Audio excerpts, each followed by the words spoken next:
Hey everybody, welcome back to episode 128 on this Thursday night.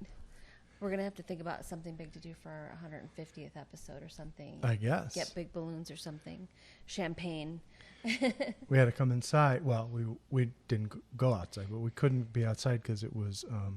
it's about to pour. It's about to and rain. Storm. And maybe some thunder. Yep. So, although it was funny because I looked at my phone and it said that it was supposed to start in like 48 minutes.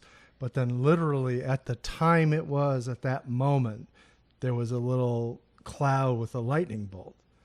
So I'm like, why is it saying that there's a cloud? Why is there a cloud with a lightning bolt right now? Right. And it says it's going to rain in 40 minutes. But it's pretty clear that it's not going to wait 40 minutes. It's definitely going to downpour. So Yes. we just thought err on the side of not getting soaked and having to bring everything in. We switched back to our fireside chat. Yeah. Instead of our deck chat. Right. And now I don't know how to sit in this chair because we don't normally sit in these chairs. Yeah, and they're kind of like big, and if I were to sit all the way back, like my feet wouldn't touch the ground. So yeah, and so there's that. And it's hard to get out of them because you kind of sink into them a little bit. We were trying to figure out how to set it up. We've done this before. We have, but we're still trying to figure out how to set it up because I don't want you to be intimidated or impressed by my physique. Same. So we don't want to make anybody jealous. Right. So we're trying to get trying to get it at the appropriate height. And so it took several minutes, and we have a new coffee table. So we're using our new coffee table. Yes. Instead of a TV tray, it's just like a lot. Yeah, that's like a little behind the scenes. It is. It's a little behind the scenes action going on. Yeah. So it's all very complicated, and I feel like the air conditioning isn't on. it's not taking. We moved around so much. We went outside. We came back inside. We did this. Now I'm hot, and it feels like the air conditioning isn't on. Yeah, I think once we settle down for a little bit, then it'll be fine. All right. Well, maybe we should just stop. Just delete this whole thing. Open the refrigerator door. Yeah. Stand in front of the open refrigerator. It's been then very it'll hot. Start beeping. Yeah. We actually the last 2 days have not been bad. And we actually didn't have the air on the last 2 days. 2 whole days, no air conditioning, including overnight, which is crazy. That's true. And thankfully it was not hot, and I was afraid that was going to backfire, but it didn't. It actually worked out just fine. But now, like, as the day progressed today, it kept on getting hotter and hotter. I think it's 84 or something right now, and it's like 7 or it's 8:15. Oh no, I was going to say it's after 8. Yeah, I don't even know what time it is. It's after 8 for sure, because the little thunder cloud was at 8 o'clock. Okay. On my phone. In Central Daylight Savings Time. Yes. That's a pet peeve. Everybody thinks it's. No, I'm sorry, I misspoke. We're on Standard Time now. Daylight Savings is over the winter. Standard Time is in the summer. Okay. It's very confusing. Or maybe it's the other way around. And actually, next week is actually officially the first day of summer, right? The 21st. Think so. I don't even know. It's coming. It's coming. You can't avoid it. We're one step closer to being able to use our pool. So the saga continues. So it literally took 2 working days. 2 full days. 2 8-hour stints. More than that. Probably, yeah. More than that, because the first day we had it was filling up for about 10 hours, maybe? Something like that. They got here about 11 o'clock in the morning and start filling it up instantaneously, but they did pretty quickly after they got here.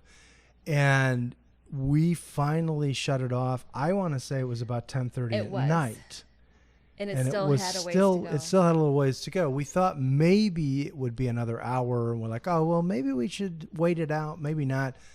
But it was making some noise, and it's a quiet neighborhood, so we figured we'd be better off shutting it off. So we shut it off, and then I came out at about 8:30 in the morning. I turned it back on. Yesterday. And it ran until what? Maybe 6:30. Yeah. So that was almost another 10 hours. Yeah. It was a long time. And I think since we are new pool owners, I think the pool company We're new in town. Yeah, we're new in town. As you've told many people. I've introduced myself to more people since we last spoke. But we would have liked to have some kind of like heads up, like it's going to be 2 days, kind of thing, or else we were wondering like, is there a leak? Is it not filling up? Exactly. I mean, that was the thing, was like, and we're trying how to like would we know? see where the line was on the ladder, and then try to like make sure when we came back a few hours later, like, is it higher than that? I took a picture so we could compare it. Mm-hmm. It's filled now. It all worked out, and now it's. I gotta move this. So, but then they said we can't swim in it until they test the water. So today I called. Well, we can. It's our pool. They can't tell us what to do. Well, yeah, that's true. But it's not. It's really not wise. This is wobbly. I notice. I'm trying to figure out what's going on. Do you have here. to turn it? No, it's the base that's. Oh. Yeah, that's the. So I called the pool place today because. Problem solved. Sorry. When we're coming back out, they're not coming back out till next week. But she's like, bring a sample to the shop. We'll test it for you. And I'm like, okay. So gonna do that. Not a urine sample. Yeah. Yeah. Just to be clear. What should I put it in? A water sample. Cherry really doesn't clean these. I actually asked her. I'm like, what should I bring? A water sample? And she's like, a water bottle. I was like, okay, but. Like maybe like an empty, like, like a disposable or like, yeah, that's what but, I think. I have a mason jar, so that's what's going to happen. Because of course you do. I have many mason jars. That's true. I don't can. We're not masons. Yeah. And I don't can. So I don't know why I have so many mason jars, but it's important. I guess. But anyway, so hopefully by then they test it tomorrow, and then they gives a thumbs up because it's going to be 90 tomorrow and then really hot on Saturday and Sunday. So I can't wait to jump in the pool. Yeah. Yeah. I do have one swimsuit that fits. So, I got that going for me, which is nice. You need trunks? I need trunks. That's another Seinfeld reference. No one gets any of this because no one pays attention to it. Yeah, but I do think like a lot of people that follow us are also Seinfeld fans. So I think the old ones are. The old people know. But I am super excited just to get that whole ball rolling so that you can, because the aqua aerobics are going to start. Yeah. In the morning time. Our neighbor next door would join us if we did that. She would. She's way fitter than we are. Yeah. She's seriously fit. She's kind of like in our age group. She is. But definitely in much, much better physical shape. And I think that if we joke about it, but I think if we did it, she'd be right out there. She would.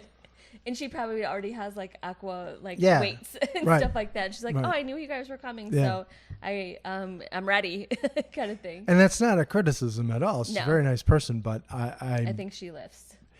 Yeah, I think so. And she probably looks at us like we're not in good shape. She's having the opposite conversation in her house right now. Have you seen those people? They really need to get up off their rear end and do something. We are. We're thinking about it. We're gonna get back in the game. Think about it every day. Yeah, we actually. I mean, for the most part, there is an excuse of like the stress of moving and just being busy with that and everything. So I don't feel terribly bad that we took a little hiatus from our gym. Our basement gym. Yeah, it was a crazy, really sort of like April and May and June, all kind of nuts. Yeah. But I don't know if it's an excuse or not. Some people, when they're going through stressful, busy times, are more likely to work out. Or they don't think about eating. Or they don't eat. Yeah, exactly. Although that's the funny thing is like probably half on a given, on average, I probably don't eat lunch half the time. You don't. Because it's just, I get tied up and then it gets later and later. And then you don't want to eat because it's getting later and later. But that doesn't seem to help. Skipping lunch does not seem to help. Yeah. Is that a thing, like intermittent lunching? Yeah. Yeah. Is that, you have breakfast. That doesn't really count as fasting, I don't think. Skipping an occasional lunch. Yeah. Yeah. And actually, we tend to eat pretty healthy up to a point, Yeah. But the exercise has suffered lately, and it's not really I don't have an excuse. I actually played a few minutes of ping pong with our son last night, and I was actually, obviously, because I like hit the ball or had to chase it, I was like breathing heavy. I was like, okay, this could be a workout. But you were not. I keep thinking we need to practice so we can do like Dwight Schrute and Mose and The Office, and just do it really fast. That one episode that I remember. So yeah, once we start playing ping pong a lot, get the basketball net up and the basketball going. Yeah, then the basketball net, it's got to be a foot shorter than it's supposed to be. It's got to be. That's going to be perfect for me. Yeah. I still won't be able to dunk it, but I will be able. My dad had a theory that they should do that, like at any level, high school, college, NBA. They should the net should be adjustable, the height, so that if your average height is a little bit lower, you lower it. Raise to it make it fair but that doesn't really, as it turns out, that wouldn't really work because there's advantages and disadvantages. For example, this was in Scientific American. I'm not making this up. I can't wait to hear it's a proven fact that it's harder for taller players to shoot free throws because of just the angle of the shot. So if somebody is like 6'5", like Michael Jordan, who was a great free throw shooter, it's actually a lot easier than if you're like a center who's 6'11" or 7 feet tall. Because of the angle. Because you're shooting from exactly the same spot on the floor. But when you think about it, that's why you don't. I mean, not that specifically, but you don't typically see the power forwards and the centers taking jump shots from 20 feet away because it's actually harder for them to make that shot, whereas a point guard or an off guard, a scoring guard is, typically in this 6 to 6'5" range. It's much easier for them. Like we're talking about somebody who's 6'5", like they're short. Right. Michael Jordan was in my office, not in my office, but in the building I used to work in one time, and he comes walking down the hall. I probably have said this before. He comes walking down the hallway with Ahmad Rashad because they're very good friends, and Ahmad Rashad was a wide receiver in the NFL. He's not a small guy. No. Jordan was like a giant next to him and compared to any other human being. But if you're in an arena and you're looking at a basketball court with all these other guys on the floor, it's like, oh yeah, he's one of the shorter guys. Right. But it's a scientific fact that it's easier for a shorter player to shoot free throws. That just reminded me. Do you know how tall Kareem Abdul-Jabbar was? My dad met him one time. I want to say, well, he's still alive. Oh, okay. That's good. Because I just saw that he wrote something. Anyway, he writes a lot. I want to say, now I'll embarrass myself. He's way tall, though. Yeah, like 7'1", maybe 7'2". I'm 99%. We're using our phone, so I can't look it up. I'm just going to look it up really quickly. But I'm 99% sure he's over 7. Talk amongst yourselves. How tall was Shaquille O'Neal? Kareem, 8 feet. 7'6". 7'6". Yeah. That's crazy. If I'm not mistaken. Oh, 7'2". Yeah, I have an idea. That's crazy tall. So yeah, that's we're gonna get the basketball going, ping pong. Our walking regime will return soon. So maybe we'd be good free throw shooters because for us it's kind of like regulation height. It is. Wouldn't that be a fun workout though? You get up, we play ping pong for a little bit, then we play basketball, and then we walk around the block a few times. I don't think that'd be fun at all. I don't think that would be fun at all. I don't think our neighbors they would early in the morning be like, God, who's got the basketball going already? We could get nets, goals, and play water polo. That's a pretty good workout, as it turns out. That's not an easy sport to play. No. Did you ever get to play that in gym? I don't think we ever played it in gym, but I was on the swim team, and occasionally we would play because there were a lot of water polo players. We were just talking about that because both of us, we went to the same high school, but for the swimming, you had to take swimming was a requirement to graduate, like all 4 years, but you didn't get to bring your own bathing suit. So the lady or gentleman in the locker room, they would just barely looked at you and just threw you a suit and everything. You just had to hope it was either going to fit. If it didn't fit, I would bring like a shoelace to like tie the straps together to make it like stay on and stuff like that. It was horrible. And the funny thing is, So that is true. You were not really allowed to bring your own, except since I was on the swim team. You know, when you're during the season, you didn't have PE because that counted as PE essentially. So when the season ended, and I'd had swimming in the fall before, because in high school in Illinois, boys swimming is a winter sport, right? So I'd had swimming in the fall in gym, and then I was on the swim team. And then when the season ended, first of all, the gym teacher I had happened to be my homeroom teacher, so he not only knew me, but he also knew that I was on the swim team. Right. So, and he used to be a swimming coach. Before our time, he was a swimming coach. So the first thing they would do on the first day of when they had swimming, the first day of class, they'd get everybody to line up and swim a length of the pool, or try to gauge, how well you could swim. Started from the deep end, which I guess kind of makes sense, because then you'd end up at but if you went the other way. But what if you didn't know how to swim? Well, that was kind of what they were trying to find out. Right. So there was one other guy who had also been on the swim team, and so there were the 2 lanes of kids swimming. Probably not the safest thing, because it was one gym teacher to be able to. What if 2 kids were drowning at the same time? But whatever, that didn't happen. So we managed to lined up together, so that we would go together, and we raced. And we were told the next day that we should go to a different gym class. Yeah.